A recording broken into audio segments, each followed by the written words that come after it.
Hey and welcome back to Fanfic Reading. Today we are reading How It Feels by Raalm and ToxicExotic. I hope you enjoy. Chapter 10, Awkward Realizations. Blake was sure that she could see a teasing satisfaction in the light gray eyes that were staring back at her. The way they shone as the head they were set and shifted from side to side, while she sat on her bed, betraying just how much the devil was enjoying himself. Giving the mud a scowl, she shifted to the side to jump off the bottom of her bed only for him to follow her. A small groan escaped her lips that quickly turned to yawn as she glared at the little corgi. "Stupid mutt, was it not enough to keep me awake?" She yawned as she spoke, receiving nothing but a loud, playful bark in return.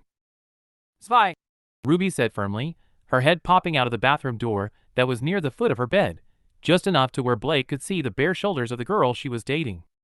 "Leave Blake alone." Though Ruby watched as Vi obediently bounced across and jumped up onto Weiss' bed, Blake's eyes had seemingly glued themselves to the girl, vaguely aware of the heat folding its way up her face. While they weren't bulging, the muscles that wound themselves over Ruby's shoulders and upper arms due to her years wielding such a heavy weapon were very well defined and a sight to behold. Unable to help herself, her eyes traveled along them and inevitably landed on Ruby's neck and the small part of her upper chest, where it became obvious that the girl was not fully dressed. She was almost lost in the sight and in her thoughts when she noticed movement, and her eyes darted up to see Ruby now looking at her and then down at her own body. Once she registered everything, the girl's silver eyes widened comically, and she quickly vanished into the bathroom, Blake catching the blush that was across Ruby's face before it fully disappeared. While nothing had actually been seen over the time they had spent as a team, it wasn't uncommon for close calls, albeit Yang was, as always, an exception since the girl really didn't seem to care to cover up beyond her crop top most of the time. But ever since they confessed to one another that they liked each other, Blake had become increasingly aware of Ruby in those brief moments. Not that she hadn't been aware before, the girl was exceptionally beautiful after all, but since that day, the fact that she knew Ruby was paying attention to her as well and likely noticing those glances Blake stole, though she thought she usually hid them well, made everything just that little bit more awkward. However, even through the awkwardness, she couldn't help wonder if Ruby was also sneaking those very same glances. "Don't be stupid," she thought to herself almost immediately while hopping down from her bed and pulling some clothes free from her desk to get ready for when Ruby was done in the bathroom. "She has more decency than I do." Ruby had no idea why she had spent so long in front of the mirror. She never normally did. Usually, she would be done with the bathroom in minutes. A curse of growing up with Yang and not having much time between getting in the shower and leaving for school, but for some reason, she had spent almost 5 minutes playing with her hair because it just felt off. Letting out a soft groan as she held the drying strands of hair up and pushed it to the side, she felt it tickle her nose and realized exactly why she was having trouble. It was too long. When did that happen? She thought to herself, trying to think back to when she last had it cut. Was it just before I started Beacon? She was sure that it was. But why had she not noticed until then? She normally hated her hair growing any lower than just above her shoulders, and always kept her bangs trimmed to just above her eyeline. But in the months since starting Beacon, she had been so busy just trying to stay afloat with all the work, that something as simple as a haircut had completely eluded her. Her bangs were now touching the tip of her nose, and while her hair was not laying flat on her shoulders, the tips that usually barely grazed them were bent against the skin. Though why did she only just now notice? If it had been that way for some time without her realizing, then she surely had already become used to it. Was it that for the first time and since starting at Beacon that she was actually looking at herself? Because she actually had someone she wanted to look good for? To impress? Was that really all it took to have her take more notice of herself? As she inspected her hair and pulled at it, knowing she wouldn't be able to afford a haircut for at least another 2 weeks, she let out a sigh and heard a bark from the adjacent room. Acting quickly as she knew what it meant, Ruby rushed to the door and tore it open to look into the room. "Zwei!" She scolded the adorable little corgi that was hanging around the foot of Blake's bed and keeping the girl trapped. "Leave Blake alone!" Watching the small black, gray, and white dog bounce over to Weiss' bed, where he had slept the night before since the heiress had been so enamored with the hound since his first arrival and often refused to let 5 minutes go by without giving him fusses. Shaking her head at the fact that Zwei refused to leave Blake alone, despite all the attention the team gave him whenever he was there, Ruby turned back to Blake ready to apologize, only to see the raven-haired fauna staring just below her face with narrow amber eyes. Looking down to see what had caught the girl's attention, she suddenly realized that in the pondering of her hair and her rush to save Blake, she had completely forgotten she was naked from the waist up. The largest wave of heat she had felt in a while crashed over her, and she quickly ducked back into the bathroom and slammed the door, her heart beating like she was in the middle of battle. She was certain Blake hadn't seen everything. She wasn't far enough out for that, but it was definitely a little more than she intended the girl to see so soon in their relationship. Despite that, however, she couldn't help but blush a deep scarlet at the fact that Blake had been staring with a blush of her own. Had she actually liked what she'd seen? She certainly seemed like she did. But it wasn't like Blake was alone in the glances and staring. Ruby had caught herself staring a lot recently too. She remembered returning from Vale with Vi the day before to see Blake doing her regular yoga exercises, but where normally the entire team was in the dorm room, Blake was completely alone and playing loud classical music. As such, she had been completely unaware of Ruby entering the room and catching her in one of her stretches. Her jaw almost dropped at the sight of Blake's long legs in the tight yoga pants, the way the muscles had flexed as she transitioned her position to one where her butt went high into the air. Ruby vaguely remembered thinking she should ask for a lesson sometime, but as her eyes began to travel up the girl's legs to places they should not be going, she barely managed to rip them away and leave the room without disturbing the girl. Letting out a sigh at the fact she had pretty much just slammed the door in Blake's face and potentially given the impression that she was mad for her staring, Ruby quickly grabbed her clothing from the railing and threw it on haphazardly. Straightening her hair as much as she could and twisting the door handle, she took a deep breath and pulled the door open, prepared to face her. Wait. What exactly are me and Blake? Though normally Blake made sure to pay attention to Professor RWBY when he talked, the combination of knowing most of the events he was detailing, along with Weiss willing to share her notes, later meant she was free to let her mind wander a little. Of course, there was only one place her mind could wander, and that was to her interaction that morning with the ravishing redhead sat beside her.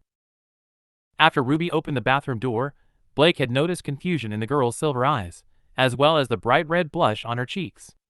The moment had been tense and awkward, and from the leader's body language, Blake could tell something was on Ruby's mind, but she seemed to be struggling to formulate how to say it. Fearing she may have overstepped a little, Blake had given the girl an apologetic smile and moved aside so she could exit the bathroom, something that Ruby did without looking her in the eye. Annoyed at herself for potentially already upsetting someone she genuinely liked, she had rushed into the bathroom and closed the door behind her without even bothering to look back, hoping that she could try and apologize properly once she was done getting ready. Unfortunately, by the time she left the bathroom fully dressed and ready for an uncomfortable conversation, Weiss and Yang had already returned. Deciding that she didn't want to talk about ogling Ruby in front of Yang, she let out a small sigh and sat on her bed to wait for her partner to get ready, vaguely aware of the heiress scolding the blonde for not returning from her night with Coco and Velvet earlier and making them late. During the walk to their classes, Blake was worried she had allowed the awkwardness to continue a little too long. But thankfully, when they arrived, Ruby sat next to her just as she had done for all of the last week. Taking a glance to her side towards the red-headed Reaper, she saw that Ruby was also not really paying attention to Oblake's speech on the Vacuo Accords compromise during the Great War. Instead, she was doodling on her notebook, the sketch of their teacher holding a wrench and getting sprayed by a toilet, rather terrible, but still enough to make Blake smile. Knowing that the girl would likely beat herself later for not paying attention, Blake decided she could at least talk to the girl and attempt to make her inattentiveness mean something. "Hey," she whispered, turning her head slightly so that she was blocking them both from Yang's sight. With intrigue in her eyes, Ruby looked up from her drawing and gave a nervous smile. "You look bored." "He talks so fast," Ruby whispered in return, the chuckle in her voice lifting Blake's spirits and making her think that she might not have messed up as badly as she thought. "I couldn't keep up." "Considering your semblance, that's saying a lot." Blake smiled, head coming down to rest on her arm and gaze into the shining silver orbs. "It doesn't work like that." The girl grinned and absent-mindedly colored in the cap that her drawn oblak was wearing. "I'll just take Weiss notes later. We could study them together," Blake said slowly, holding up her own empty notepad. "If you're okay with that, I mean. Why wouldn't I be?" "Well," she whispered hesitantly, looking to check they weren't being eavesdropping on by Yang or Weiss. Thankfully, they were both concentrated on taking notes, albeit Weiss more than Yang. I kinda thought I may have annoyed you this morning. Because I didn't look away when you were, you know. What? No, Ruby replied, her whisper losing its mirth and gaining a hint of worry. I know you didn't mean to stare. I actually thought I'd annoyed you by slamming the door on you. Oh. Feeling exceptionally stupid at not having realized at the time that Ruby was simply embarrassed, Blake cursed just how blind she had become around the girl. She normally considered herself a rather good judge of character, someone who could easily tell the intentions and thoughts of others. Weiss was usually obsessed with her image, maintaining it to perfection with perfect grades and fighting prowess, while Jan was usually either worrying about Ruby or looking for the next things that could offer her some excitement. But with Ruby it wasn't that simple. The girl clouded her mind in a way that no one had done since she first met Adam. However, unlike Adam, it wasn't the girl's words or speeches that distracted her, though Ruby certainly had plenty of speeches, but the innocuous little actions of day-to-day life. The way her eyes gleamed when she smiled, the way she would hum along to fast-paced rock songs as she studied, and many other things that simply wiped Blake's mind free of all she was thinking, and simply made her stare at the girl and lose track of time. It was those fog-inducing aspects that had caused Blake to berate herself for not having realized that her feelings were not one-sided for so long. You didn't. She shook her head and gave the best smile she could muster. I know it was just because you were embarrassed. But I still should have looked away. It's fine, Ruby said with a nervous smile of her own as his cheeks flushed a little. I'm still not sure why you think I'm worth staring at though. Seeing Ruby flustered was so exceptionally cute that Blake couldn't help but feel the need to be a little flirty with the younger girl. So recalling a line from one of her favorite books, she gave Ruby a small grin and reached out to place her hand over the Reaper's under the table. Because staring at you makes me happy, she recited sincerely, though adding a very slight seductive tone to her voice. Even when you're clothed. The effect was immediate, and the pink dusting that covered Ruby's cheek quickly deepened to a bright scarlet as she looked down at her lap. Suppressing a chuckle at the reaction that she found adorable beyond belief, she went to pull her hand away, but was surprised when Ruby's fingers tightened around her own, holding them in place as their fingers entwined. Looking back up from her lap, and still a bright, blazing red that would have lit up the classroom had it been night with the lights off, Ruby gave her one of those smiles that wiped her mind, and Blake happily returned it. Out looking at you makes me happy too. It was Blake's turn to blush a little at Ruby's words and the implication they held, but she suddenly felt incredibly happy at the girl's admission and squeezed Ruby's hand under the table while she gave her a smile. However, while she returned to her notebook so that she could pretend to be taking notes, as Professor RWBY began to make his way in their general direction, Blake knew there would be no way she could ever focus on the teacher's words with the feel of Ruby's hand in hers. A loud groan of satisfaction pushed its way from Ruby's throat as she stretched her arms high above her head, the small amount of fatigue that had built up since her afternoon grim studies class quickly leaving them. Though the class usually followed the same basic formula, studying certain grim type and how best to handle them, followed by an over-the-top story from Professor Port's past before engaging in a live demonstration with some small grim that Huntsman had managed to cage, that day's class had been much different. The portly, an adjective that Ruby found oddly fitting, man seemed to have been in a rather bad mood as opposed to his usual jovial self, so there was no studying or bombastic story, just a group of very large Ursi that each team was supposed to fight. While her team managed to take their Ursa Major apart, the fight had been a rather tough one that had left all four of them out of breath. I never thought I would miss Port's stories. She groaned and let her tired limbs drop onto the table, her head quickly falling on top of him. Why was he in such a bad mood today? Someone put a mouse in his desk drawer, Yang replied, happily munching off a plate of strawberries as Velvet tried in vain to steal some. Me and Blake had to get rid of it for him before he destroyed the classroom trying to kill the poor thing with his axe.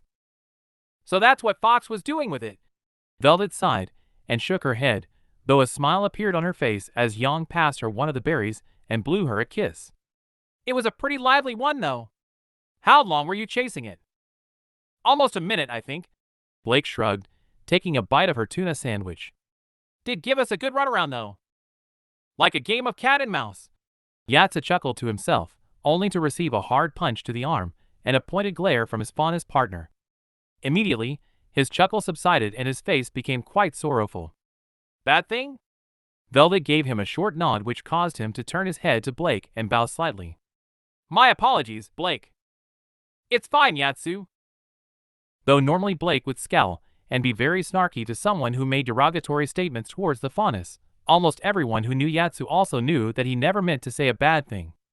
Growing up in Mistral had caused certain remarks to stick with him, but it was always clear that he regretted his occasional ignorance. It was also helpful that Velvet would always let him know if he ever slipped up and said something that he wasn't supposed to say.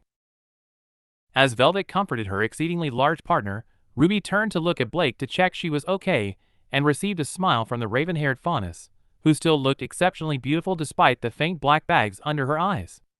Returning it happily, she heard a loud giggle from behind her and turned to see a small group of girls sat at the next table quickly looking away from them. Though she was confused at what it was about, Blake quickly cleared it up for her. "All they do is giggle," she said with a small amount of annoyance, her voice loud enough to make it clear she wanted them to hear her. "And I thought my social skills sucked." "They do," Yang replied and stuck out a tongue that had a few seeds stuck to it. "But we all love you regardless."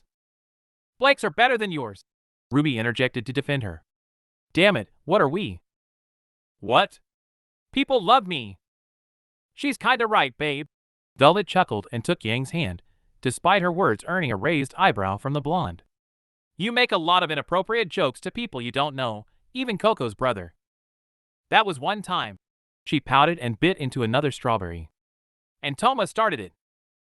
Watching Yang fall at a relaxed conversation with her girlfriend about the time she met Coco's brothers, Ruby turned back to Blake to see one side of her bow turned towards the table behind them. Knowing that Blake had never been one to like being the center of attention, she quickly felt bad that rumors were now circulating and drawing a lot of eyes towards her. Unfortunately, while the little chuckles and giggles were annoying, what happened next was enough to make both Ruby and Blake groan from embarrassment. "There! They are!" Nora's loud voice echoed through the cafeteria, and while the girl was her friend, Ruby couldn't help but hope Nora was looking for someone else. "What's this I hear about you two going on a date without even telling your best friend Nora? Oh, someone's in trouble." Yang chuckled as the ginger approached, the fact that even more heads had turned towards them making Ruby's cheeks warm up immeasurably. "Nora, I am sure they don't want their purse." "So how'd it happen?" Nora's sing-song voice cut off Ren's as they both sat down at the table. "I want every little detail." Letting out another groan at what they had avoided during class finally having come to pass, Ruby looked behind her to the girls, who had been chuckling before to see that they were not looking their way, though the lack of talking on their part made it clear they were listening for the story too. However, knowing that Nora wouldn't take no for an answer, she gave Blake a glance and received a resigned shrug before telling Nora what happened. If they had only been a rumor to the students before, Ruby knew that they would certainly be no denying it from then on. Ruby was incredibly happy that every room in Beacon Academy had its own heating system, as the idea of having to spend the night shivering from the cold was an idea that filled her with dread. There was also the issue that if the room didn't have heating, then she would require her blanket thrown over her at all times, and considering that she was sitting next to Blake studying Wise Notes, meaning they would both have to be underneath the blanket, that was yet another embarrassing situation she didn't know if she was ready to face. There had already been far too many embarrassing situations that day alone. From the incident in the morning, to Nora shouting about their relationship to the entire cafeteria, which in turn caused the girls eavesdropping to the following conversation to run off and likely tell people every word that had been said, Ruby knew she could go another month without a single embarrassing moment and be perfectly happy. "Though I do wish they just wouldn't happen," she thought to herself. Though while she hated the embarrassing moments, none of that meant she didn't enjoy being with Blake. She still remembered their remnant history class, the small discussion that had left her filled with relief, followed by the feel of Blake's hand slipping into hers. And that was how they stayed until the bell rang. Just like when they had walked back from their date, the physical affection had been a little awkward at first, but she had quickly adjusted to it, and was disappointed when she eventually had to release it. That disappointment had partially been what made her retake Blake's hand when they sat down to study. Thankfully, Crow's training also stressed the importance of being ambidextrous, so it wasn't too difficult to continue taking her own notes. But that didn't mean the soft, floral smell of Blake's perfume wasn't still incredibly distracting. "Ruby? Huh?" Looking to her side, she saw Blake's amber eye gazing into hers with a raised eyebrow. Realizing she had zoned out and missed something Blake had pointed out on her notes. "Oh, sorry. It's fine." Blake replied with a stifled yawn. Just saying you got that wrong. It was General O'Shen, not General Carell. Oh right, Atlesian names are really weird. Hey! Sorry, Weiss, Ruby said quickly to her partner, who had quickly looked over from her desk where Zvi was lying at her feet. Yours is really pretty. The apology did little more than cause the snowy-haired girl to give her a scowl and turn back to her work, while Ruby heard a soft chuckle both from her side and the bed above.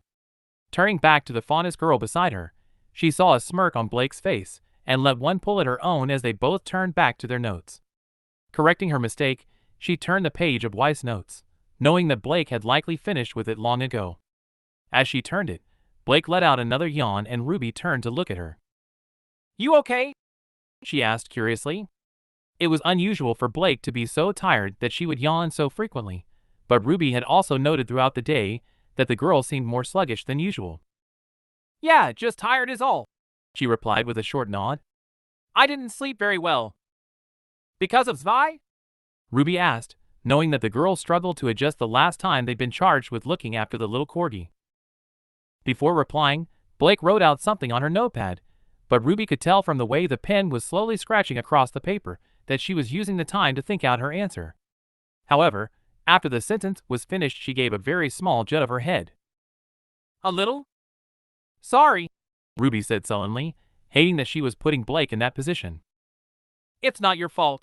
Blake shook her head, her voice taking on a more reassuring tone. It's just that. Blake paused again and let out a sigh. It's stupid, but he growls in his sleep and it makes the hair on my neck stand up. Oh, Ruby hummed, biting the inside of her lip a little. That's Dad's fault. Zvi would go with him when fighting Grimm, so he's kinda always on defense mode now. But I can keep him with me tonight to stop him. Thanks. Blake smiled tiredly and returned to her work.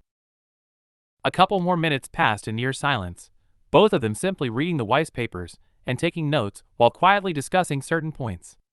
As time went on, she felt the hand in hers slip slightly as Blake's eyes slowly closed, and glancing at the girl beside her, she saw her start awake before repeating the process moments later. Ruby knew she should have called the study session to an end and allow Blake to get some rest, but the sight was just too intriguing that she allowed it to continue until the faunus head came to a gentle rest against her shoulder and Blake's breathing slowed.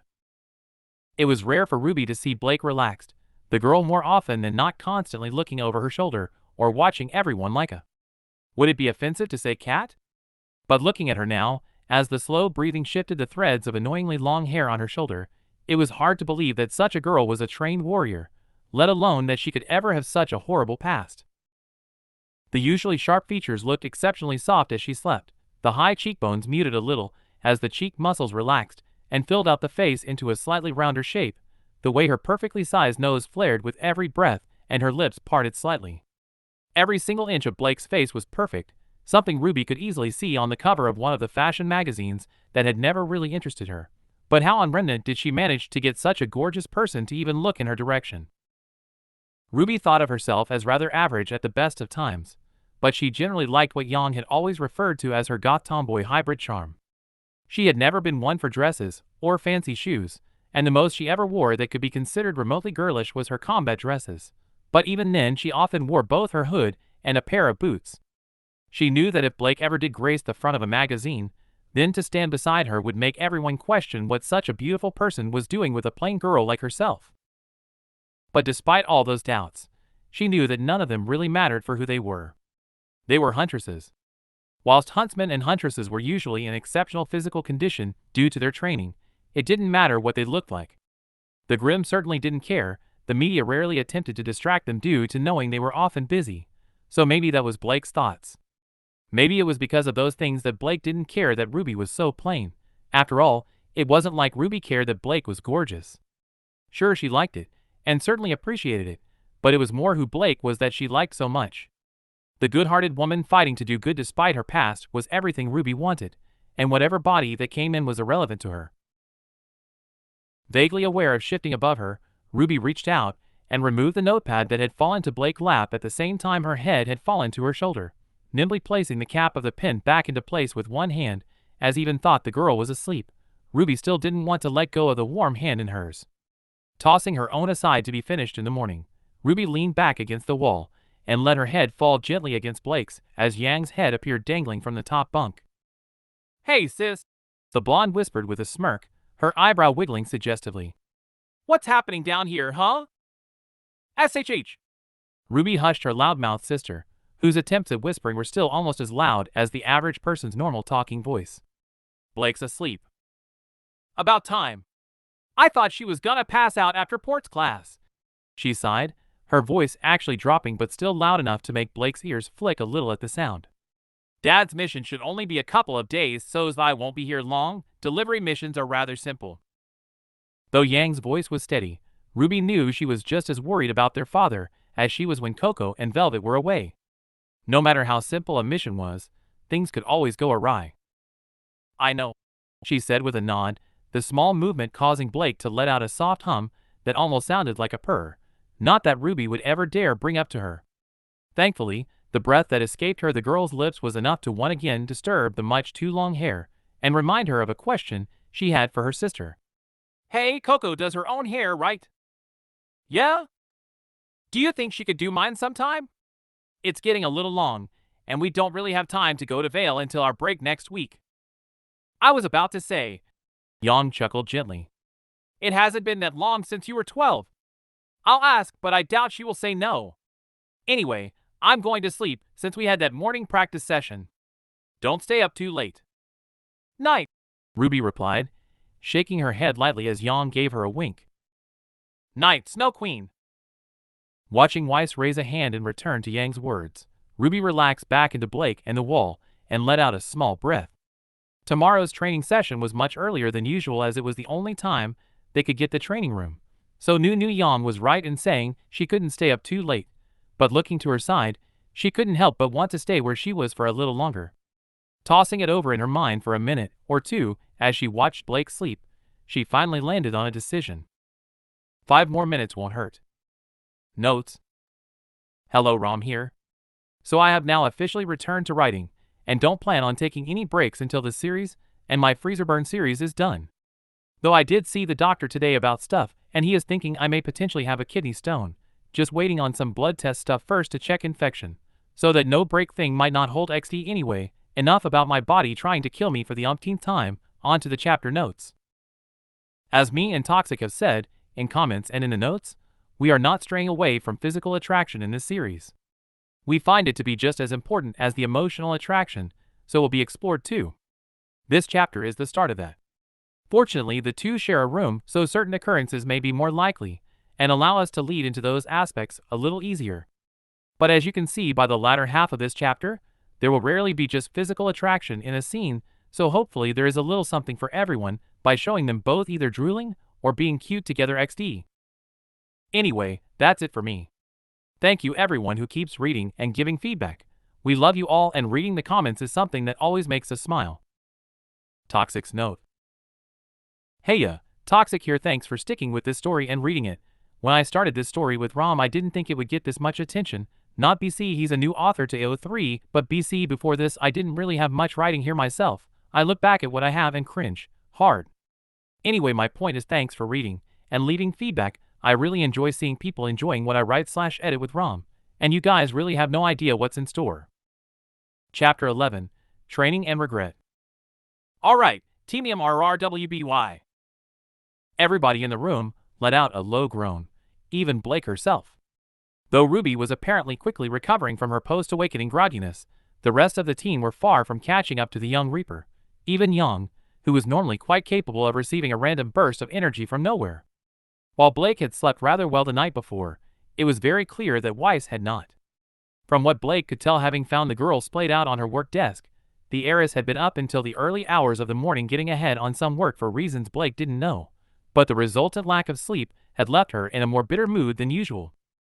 "Keep shouting and I will glyph your mouth shut," the girl scowled venomously while stifling a yawn. "You should have slept earlier," Ruby replied, though her voice was definitely quieter than before, as they all knew what Weiss was capable of in her current mood. "That homework is supposed to last us over break. It doesn't all need to be done now." "Whatever," the snowy-haired girl said dismissively and adjusted her ponytail, which was just as immaculate as always, even with the lack of sleep. "Sorry, Rubes, but I'm with Weiss on this one." Yang groaned and stretched her arms above her head. "Just because you have unlimited energy after spending the night cuddled in bed with Blake doesn't mean we're all eager for a 5 in the morning training session." Blushing slightly as she recalled falling asleep while studying, Blake averted her gaze away from the group and placed the book that she had brought along for the downtime on the bench, stifling a yawn of her own. While she had indeed slept rather well, she had been strangely disappointed by waking up alone. She wasn't a fool and didn't expect things with Ruby to progress as fast as things did with Adam, but the closeness was still sorely missed. "Well, you try getting the room at a more reasonable time so close to break." Ruby snapped at her sister and let out a low sigh, a sigh that Blake could easily tell was full of just as much tiredness as their earlier groans were. "It's not as easy as you think." "All right," Blake interrupted, seeing that Yang was about to retort and not wanting to see a fight between the two so early in the morning. "Why don't we take out our frustrations on the equipment instead of each other?" "Blake's right." Weiss scolded the two and crossed her arms. "If you two want to fight, then I am going back to the room to sleep." "We're not." Ruby groaned, but cut herself off as Yang moved over to one of the numerous different training equipment scattered around the room, a punching bag that hung from a rail on the ceiling. "Well, I guess we are doing that today." The groan that escaped the redhead was also shared among the rest of the remaining girls, as they all knew exactly how the next 10 minutes would pass. The equipment was rather simple, but played brilliantly to Yang's strength, as all that was required was to punch the bag back and forth between each person that stood on the 4 squares labeled out on the corners of the rail. The exercise itself, however, was rather popular among the students of Beacon, to the point where they had turned it into a game that involved knocking everyone out of their area until only one remained. Needless to say, Yang had quickly taken to the game and become one of the best in their year. Watching Weiss slump, a rare sight indeed, towards the blonde, Blake sidled up to their team leader and nudged her slightly. Seeing the silver orbs turn to her, Blake gave the girl a small smile in an attempt to cheer her up. "She's just tired," Blake reasoned, knowing that with a full night of sleep Yang would have backed Ruby on anything. "I know." Ruby sighed, and looking back at the two girls, her earlier attempt at excitement abandoned, and she began to make her way over to them, Blake following along. "At least they actually showed up this time, though." The tone in which the final statement was said made Blake's ears perk up a little, though the demoralized sound made her heart go out to the girl. She knew it couldn't be easy trying to rein in a sister who was so free-spirited and a partner who liked to take control of every situation she was in, but she knew that Ruby was trying her best. So, taking a mental note to maybe talk to Yang about it later, Blake shook her head and joined her team, taking her place in one of the square sections. The game itself was rather simple. While the main goal was to knock the person from their area, there were certain rules. Well, only 3 that really mattered. The first rule was easy enough.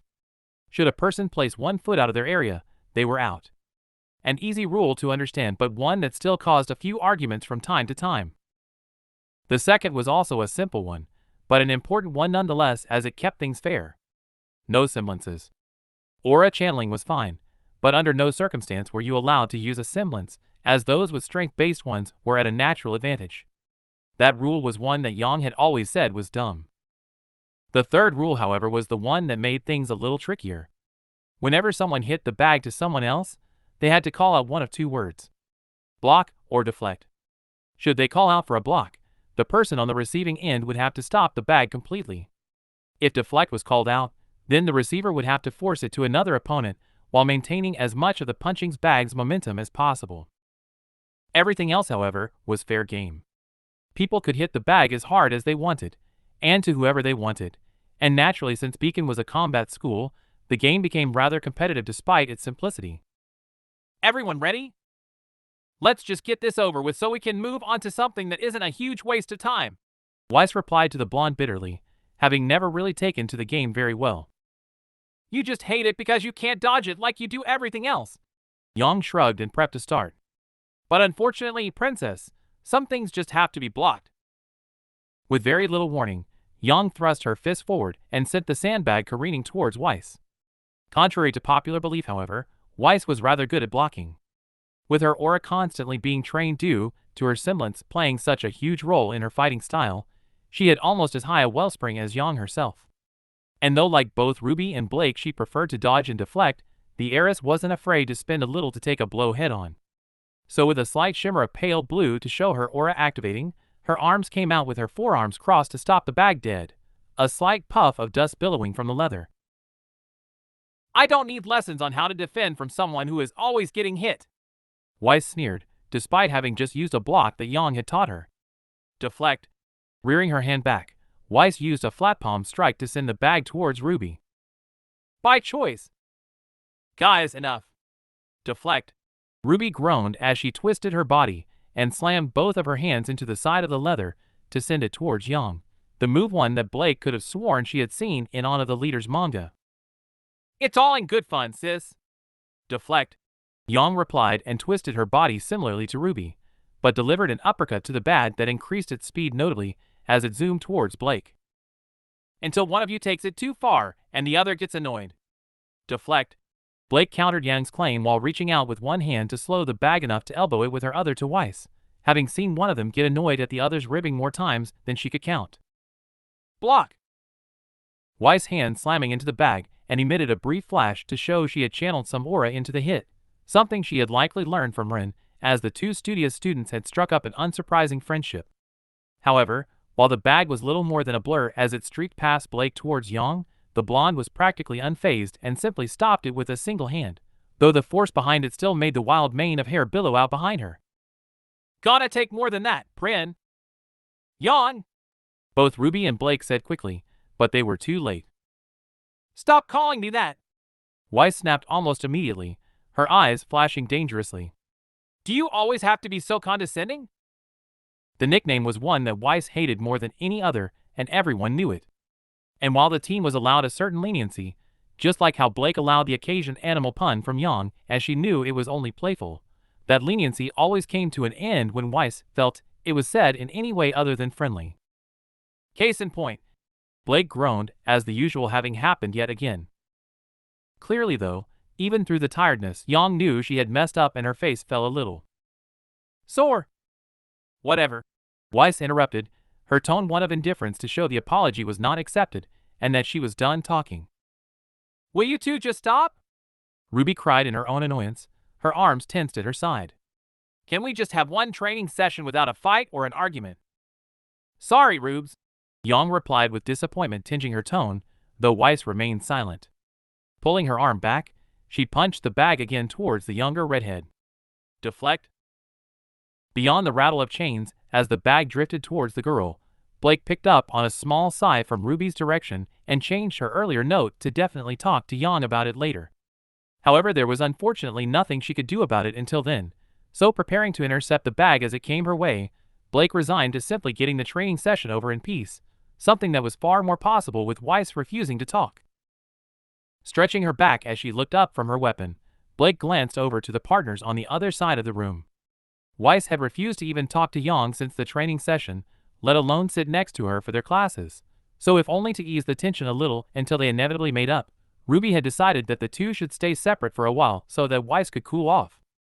Much like when Blake had awoken that morning, it felt weird not having RWBY next to her for class, as the girl had chosen the seat next to her every day since their conversation on the roof, but it had produced plenty of opportunities to speak to Yang privately. Though she had not taken them, as their first and second classes had been with Professor Goodwitch and Professor Green, two professors who would not hesitate to give out detentions for talking in their class. However, with them being surrounded by the loud noises of weapon maintenance in Professor Mulberry's class, Blake knew she couldn't ask for a better time to have a quiet conversation with her partner. You know she hates that name, Blake said, while cleaning the recoil spring of her for Gamble Shroud's gun, not bothering to beat around the bush as it was clear that Yang's mind was still on it by the fact she had been cleaning the same gear for almost 3 minutes with the occasional glance of their teammates. I wasn't trying to be condescending, Yang replied with a sad sigh, finally dropping the gear to the desk and picking up another. I was just messing around. When she was tired?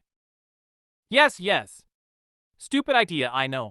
Yang breathed and began to clean the new piece of metal in her hand. But it usually blows over by now.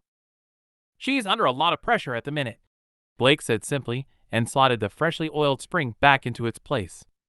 I told you about her father. And I get that she's pissed about not being able to stay over the break, but she's been so moody about everything lately, Yang replied with a shake of her head. Hell, she practically bit off yours, and Ruby's head last night when you asked to borrow her notes. I'm not excusing her behavior, Blake countered truthfully, as it had annoyed Blake the night before too. I'm just saying that you acting like you did this morning when you know she's in a bad mood certainly doesn't help. Taking a deep sigh, Blake pushed ahead on what she really wanted to talk about. And it's affecting Ruby too. While Yang's focus had remained on her gauntlets and Weiss for their conversation, that quickly changed at the mention of her sister. Her eyes quickly glanced over to Blake, and all thought of the gear in her hand was forgotten. What do you mean? I mean she's having enough trouble seeing herself as a good leader as it is, Blake explained while fiddling with her weapon. You and Weiss fighting every week and not showing up for training just makes that feeling worse. Has she said something? Yang asked, the concern in her voice evident. Not lately, Blake replied, though she was disappointed that she couldn't make her tone a reassuring one. But I saw it again this morning when she snapped at you, and I'm guessing you did too. She feels like our lives are in her hands, and she's terrified she'll make the wrong call. And honestly, if you two continue like that and keep not showing up, our teamwork slips, and the odds of her fears happening increases. I've seen it happen in the past. Oh. Yang's reply was simple, but the way she looked down in shame was more than enough for Blake to know her words had hit their mark. She loved Yang and hated making her partner feel that way, but sometimes things required a firm hand, and even she had grown increasingly frustrated at the temperamental friendship Weiss and Yang shared. Occasional fighting had a way of either wearing at a relationship or strengthening it, but even though Blake knew that the two girls cared for each other, she wasn't sure which one of those things would happen if the fighting continued. Guess I've been a pretty shit teammate lately, huh? Self-deprecation is my thing, Blake joked softly to ease the girl's worries a little before letting the seriousness return to her tone. You've been fine, Yang, but these fights with Weiss need to stop. I don't need to tell you what will happen if one occurs while we are on a mission. And talk to Ruby. She could use some reassurance from her big sister, who I can say, without a doubt, she looks up to more than anyone. Yang dropped the clean gear to the table and let out a sigh, the sounds getting lost in the loud noises of the classroom, but still audible to Blake. Looking up from her lap, the blonde glanced over to the pair and Blake followed her gaze to see Weiss looking pointedly away from them to clean her dust cylinder. Hearing a small groan from her side, she leaned back in her chair and shook her head. I'll talk to Ruby tonight, Yang said and picked up another gear. But I guess I'll have to wait till tomorrow to fix that one. Probably, Blake agreed, knowing that Weiss would likely remain stubborn for the rest of the day given her lack of sleep. You really had to call her that, didn't you?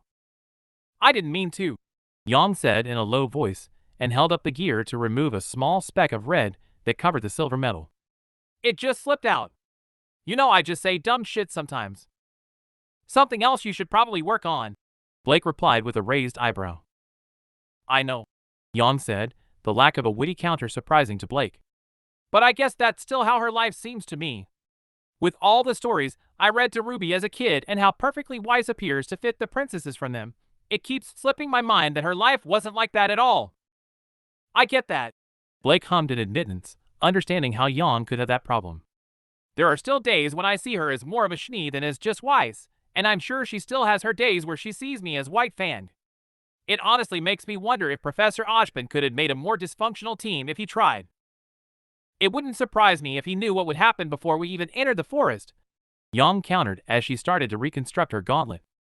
That guy gives me the creeps. Another thing I can understand, Blake agreed and slipped the latch back onto her sword's upper hinge. Professor Oshpin had caused her to be suspicious numerous times since she started Beacon. The man had a certain air about him, an air of knowing that bordered on clairvoyance. She remembered the meeting she had with him after her confrontation at the dock, that every answer she gave felt like a lie because he already knew more than she did, and not just about the incident, but about her herself. Despite her not mentioning it on her application, he knew she was a fauness, and from the way he talked, also knew about her past. However, while he had made no comment about it, and even seemed like someone who genuinely didn't care about her heritage, there had been a quality about him that she just couldn't trust. Thanks, by the way, Yang said while slipping the hammer into place, for telling me about Ruby. She has it in her head that she has to be just as amazing as she thinks our mom was, though that's probably my fault too since I only ever told her about the good things. It's fine, Blake hummed, remembering having thought during the date that Yang and everyone had left out certain details when talking about Summer. I kinda have my reasons for not wanting her to be depressed. Yes, I know. You want her happy, so you can be all kissy-kissy together. I doubt we will be getting that far until she's ready. Because of him? I know it's not the same, Blake said with a nod. I just know what it's like to feel pressured by someone older, and I don't want that with Ruby. I can say that she's definitely not feeling pressured, Yang replied, a certain cadence to her voice that implied she knew something. So what's this thing you want her happy for anyway?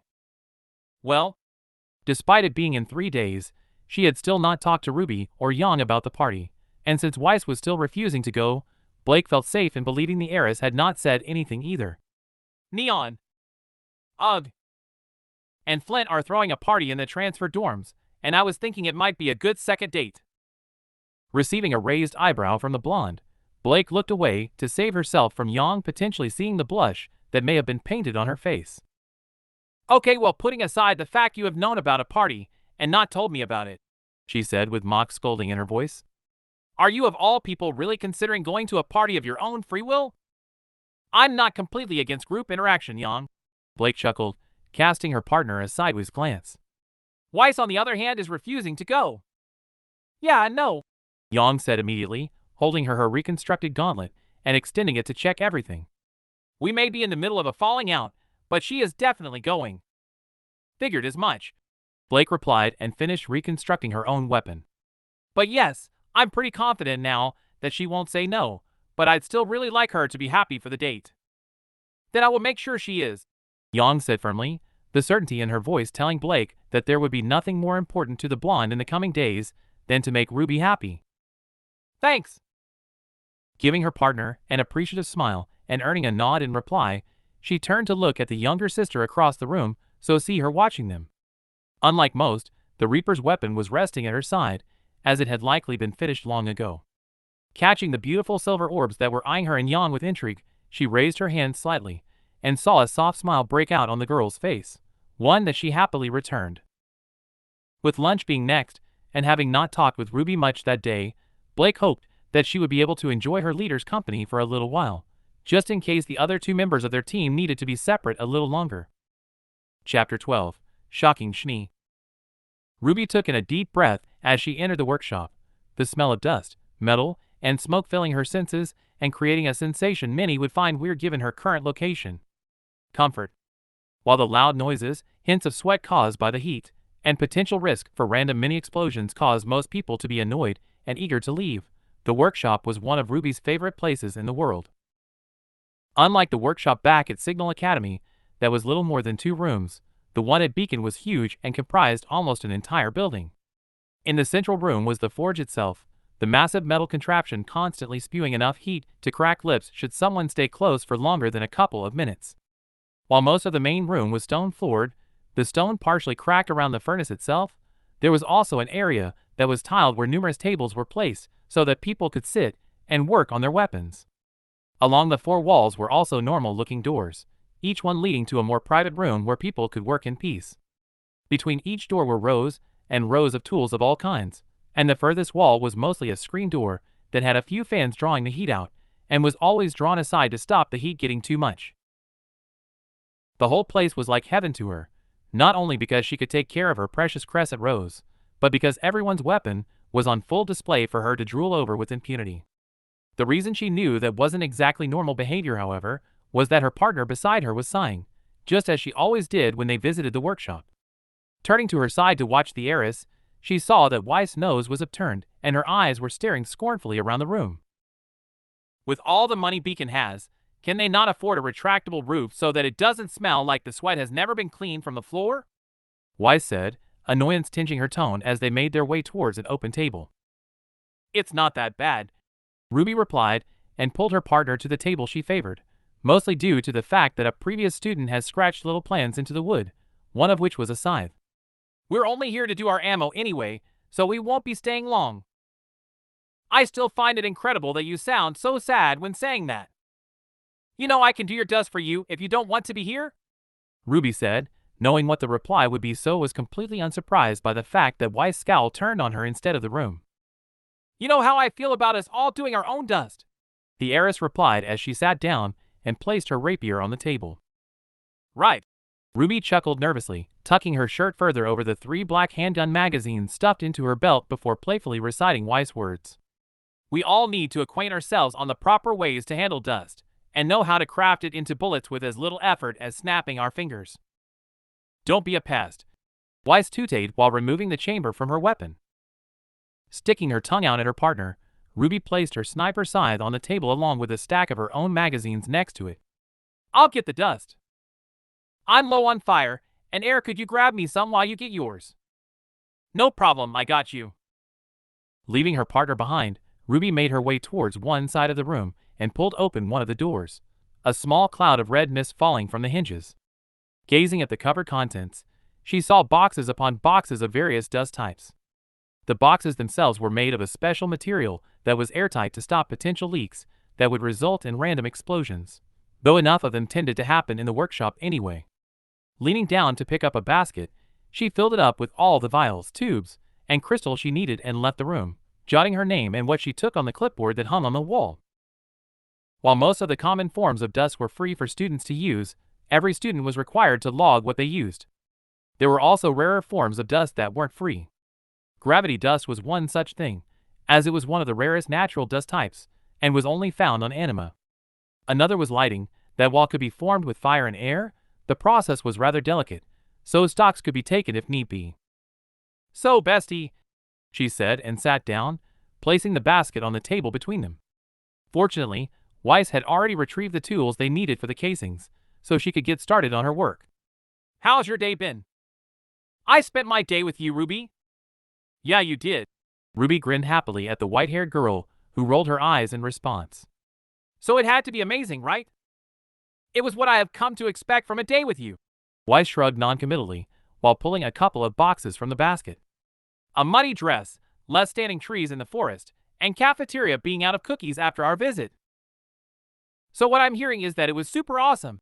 Ruby cheered as Weiss shook her head, though the scowl that had marred her features earlier was definitely gone. So leaving her conversation with Weiss behind, as her partner had already begun the complicated process of getting the fire and air dust to bond without blowing up the table, Ruby set about making her ammunition.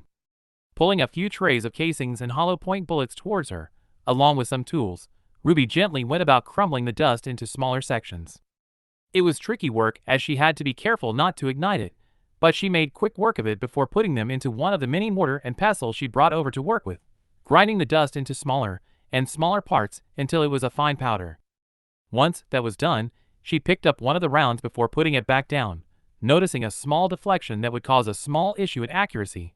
Picking her way between the trays, she found just enough bullets for her to make about 2 large magazines of dust-augmented rounds.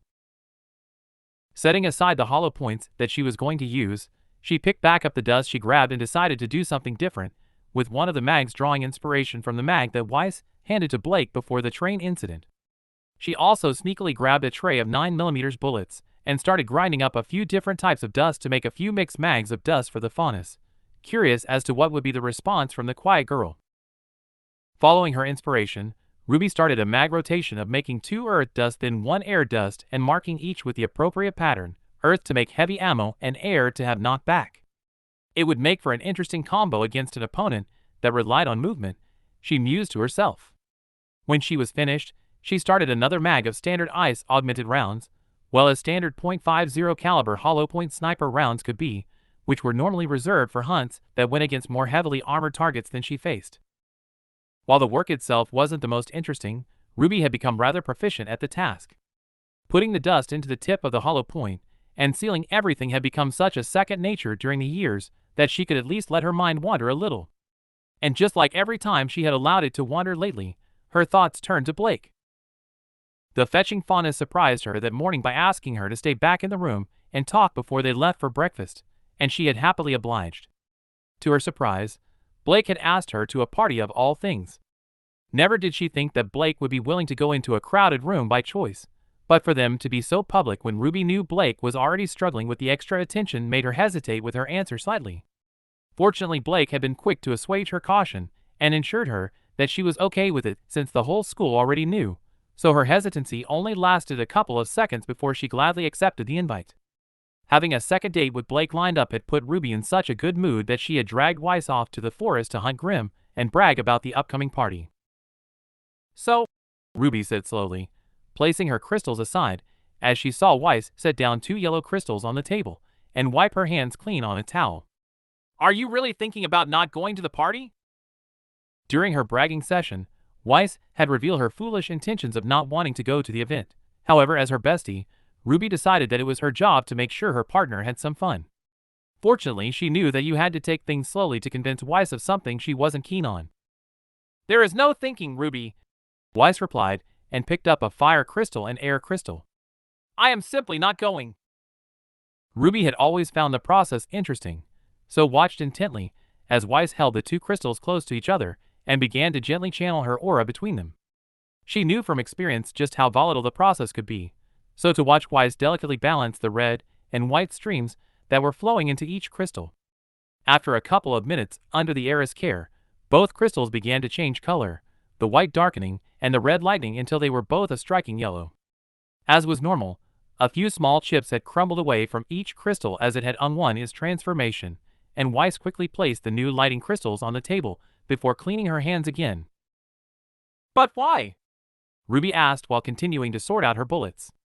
"You can be my wing woman." "Do you even know what that word means?" Admittedly, she didn't. It was a word she'd heard Yang use from time to time when talking about going on dates, and had always thought it sounded cool. "Someone who stops me from embarrassing myself?" "Close, but no cigar petals," a voice said from the table in front of them, and she looked up to see Flint standing up from the workbench to sit at theirs. "A wing woman gets you a date, which I don't think you need." "See, so there's no reason for me to go," Weiss said smugly and returned to her work, not even bothering to acknowledge Flint. "Besides, even if it did mean what you thought, an entire team of wing women would be needed to prevent that."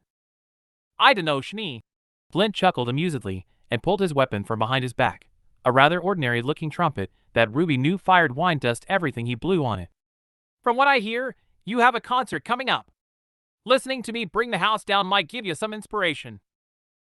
Watching Weiss roll her eyes as Flint gave his trumpet a spin before placing it on the table, Ruby eyed the weapon greedily, as she was extremely interested in how it worked.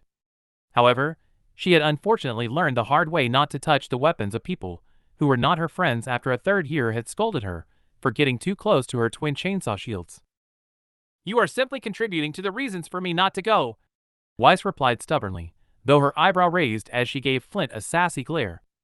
"But do you follow all of my actions, or just the ones that you can use in attempts to get me to attend a party? Please, a rare Weiss Schnee performance? All the headlines are calling it the event of the year."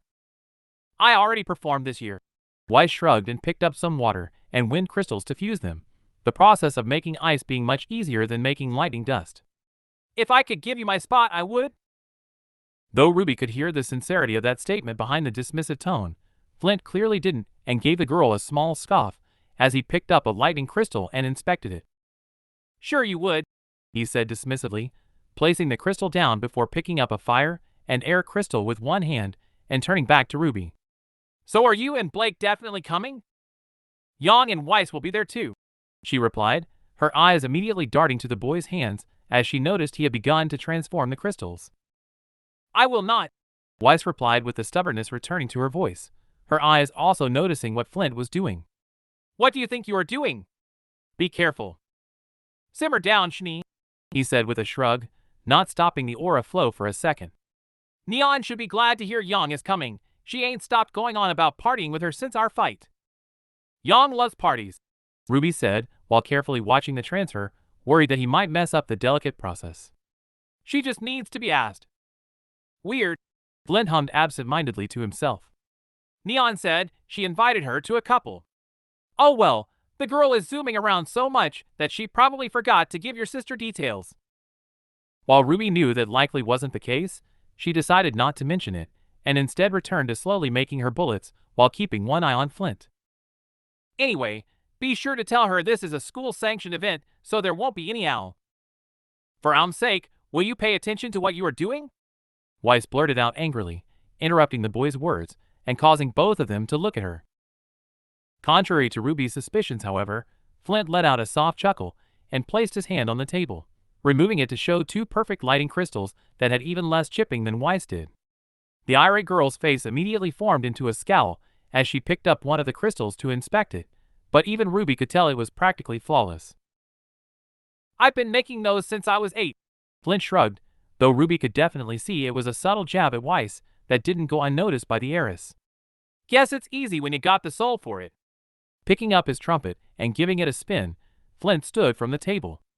"Anyways, I'd best be off, still plenty to organize." "See you both there." "Still not going," Weiss replied, the anger in her voice growing as she began to look much closer at the crystal. Giving the boy a wave as he walked away with the tip of his hat, Ruby turned to face Weiss but saw she was clearly in no mood to talk, so instead, she returned to the bullets. She couldn't blame Weiss for being mad because she had seen firsthand just how much effort and how many sleepless nights the heiress put into learning everything she could about dust. So to have someone effortlessly do something that took her an immense amount of concentration had to be a massive blow to her ego. That would be like me meeting someone who can put a weapon together faster than I can, Ruby thought to herself. "Ruby!" The annoyed voice come from her side, and Ruby immediately felt a sense of dread washed over her, as she realized exactly what had caused it. "Why are you making 9mm rounds?" "Oh," was the only thought that went through her head. And that's all for today. Thanks for coming by and hanging out. I hope to see you next time.